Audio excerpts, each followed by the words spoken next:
Welcome back to the weekend. Donald Trump is now defending his racist attack against Vice President Harris after he questioned her racial identity at the National Black Journalists Convention this week. The ex-president said Harris, quote, turned black when it was politically expedient. That is a lie. She was always of Indian heritage, and she was only promoting Indian heritage. I didn't know she was black until a number of years ago when she happened to turn black, and now she wants to be known as black. So I don't know, is she Indian or is she black? Joining us now, Eddie Glaude is an MSNBC contributor and distinguished professor at Princeton University. And Nina Jankowicz is a disinformation expert and author of How to Lose the Information War. Welcome to you both. I just, Simone, she got the head look. I'm telling y'all. I'm still trying to work out the black part, because I'm feeling a little, I don't know, Greek today, or maybe a little Asian, or what do you say? I feel as though, and Professor Glaude can correct me if I'm wrong. He's the professor here. But I feel as though that Donald Trump was being very intentional and actually doing something quite sinister on two fronts. First, he is essentially, who is Donald Trump to tell anyone who they are, let alone the current vice president of the United States of America? So that's the first part. But I think the second part, he was trafficking in something that is very sinister, this underbelly of within the, I think, parts of the black community that say, some people are just not black enough. Donald Trump obviously overheard a community conversation somewhere and thought that this was an effective tool to inject into the race. This wasn't just for him to, get himself back into the middle of the conversation. I think he was intentionally trying to give a dog whistle to people who say, maybe the vice president is not what they would call a foundational black American, an American descendant of slaves. Therefore, this is not the black president you all think you would be electing. It is sinister, but it is very intentional, and I think he knows what he's doing. Professor Glaude, what say you? No, I tend to agree, Simone. First of all, it's great to be back on the weekend again and see both of you. I think that's absolutely right on a certain level. There are those who call themselves ADOS, Americans of African descendants of slavery, and they are questioning whether or not she's black or not. And I think at the heart of that argument and at the heart of what Donald Trump is doing is a basic misunderstanding. Donald Trump is a little bit more sinister, right? There is this understanding of race in the United States that's very structured, that goes back to the one-drop rule. There's a conflation here of racial hierarchy and ethnicity that's going on here. In so many ways, I want to just say that this is a distraction, and it reveals not only how insidious Donald Trump is, but how dumb he is. This is a clown show on so many ways, and I don't want the campaign to get caught up in it. I want the campaign to continue to pursue its message. We're not going back, we're going forward. We don't want to go back to that mess, but those of us who have to address it, we need to address it with the seriousness of history and the seriousness of our moment, I think. But I think you're absolutely right that he's trying to appeal to those ADOS people, Simone. He absolutely is. Nina, you have this response from the vice president, then I want to get a thought from you on the other side. And it was the same old show. The divisiveness and the disrespect. And let me just say, the American people deserve better. The American people deserve better.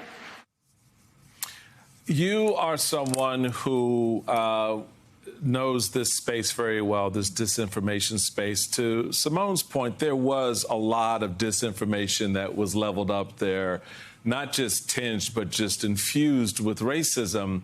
The vice president, to Eddie's point, sort of rose above it and tried to refocus her messaging, if you will, to Eddie's point, going forward, not going back.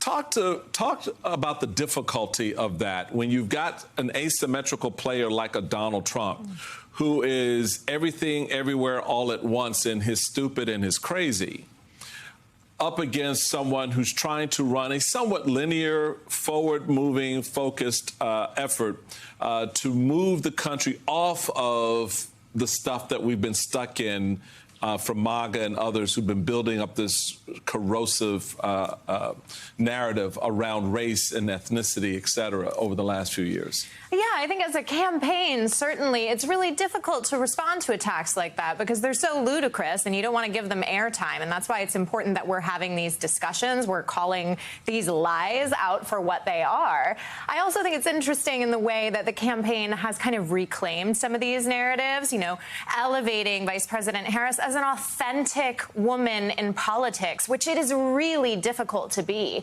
And also, you know, one of Simone's points really resonated with me. This is not just a dog whistle to parts of the black community. It's a dog whistle to the racists and misogynists of the country, indicating to them that, you know, this behavior is okay coming from the former president himself. And it's going to be really difficult for them to put that genie back in the bottle. And again, that's why I think it's so important we call this stuff out and say enough is enough. This isn't how we treat women in America. You know, as Nina was speaking and Eddie said it was a distraction, I went to this Toni Morrison quote. I wanted to pull it up. Toni Morrison once said that the very serious function of racism is distraction. It keeps you from doing your work.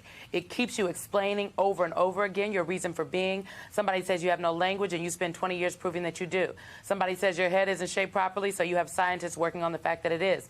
Somebody says you have no art, so you dredge that up. Somebody said you have no kingdoms, so you dredge that up. None of this is necessary.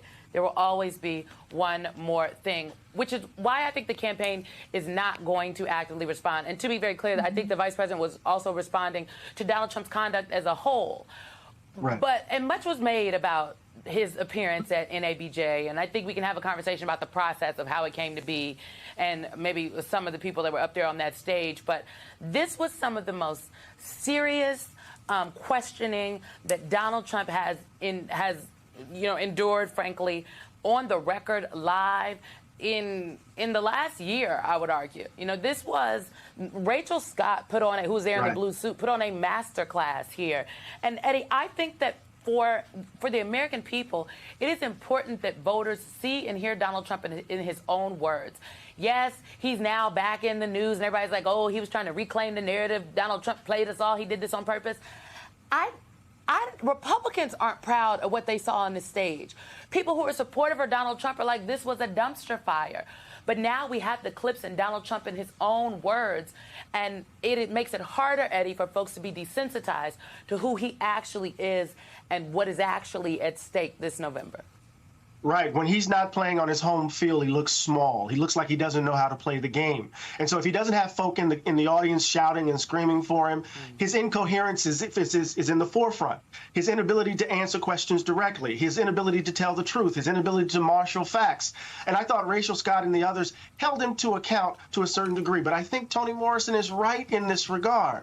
Right, there's an extent to which we want to pull him out of his comfort zones so that folk can see who he is without all of the pomp and circumstance, without all of the glitter and glamour, as it were. We want to see him for who he is, but at the same time, we don't want to diminish ourselves in the face of that nonsense. Right? There's something that, how can I put this? At some point in our lives, we're going to have to tell these kinds of folk to get the hell out of our faces. We don't want to hear this. Next. Right? Move on. And stop playing games, right? To tell them the truth. Because I think in some ways it takes two to dance. He can come in and do his little shtick, and then we participate. No. We don't want to participate in this anymore. And so I think it's important, as we assert ourselves moving forward, that we let the folk who hold these positions know that we're not going to tolerate it. And one of the ways we're not going to tolerate it is going to be a quick dismissal, if that makes sense. So it does make a lot of sense, Eddie. And Nina, I think that's part of the challenge. I mean, from your own work in this space and trying to understand how the disinformation work, where do people find the energy to Toni Morrison's, very, very eloquent point that those distractions are what you're always fighting up against? And to Eddie's point, how do you then go past that, dismiss those individuals? I look at the amount of time Barack Obama spent trying to prove that he was friggin' born in America. To me, I was like, dude, tell this guy to go off and be president. But we get trapped in that space, trying, particularly as African Americans, after 400 years, still trying to prove we belong here. We have been here. This is who we are. This is our story, against the kind of crap we saw take place on that stage at NABJ with Donald Trump filibustering, blustering, making a lot of noise, signifying nothing. Well, you know, I think with Harris, they've been really smart to pivot to her record, right? This is a woman who has a almost 30-year record of public service. She has met with President Xi Jinping, President Zelensky 6 times. She has traveled to over 20 countries as vice president, led the country's policy on AI and other things, right? Let's put that in comparison with Donald Trump, who has 4 years of a record of public service, during which he may or may not have committed crimes, right? I think that is a stark contrast. And I loved this week how the vice president challenged former President Trump to that debate. You want to say these things to me? Say it to my face. That is the ultimate show of strength. There you go.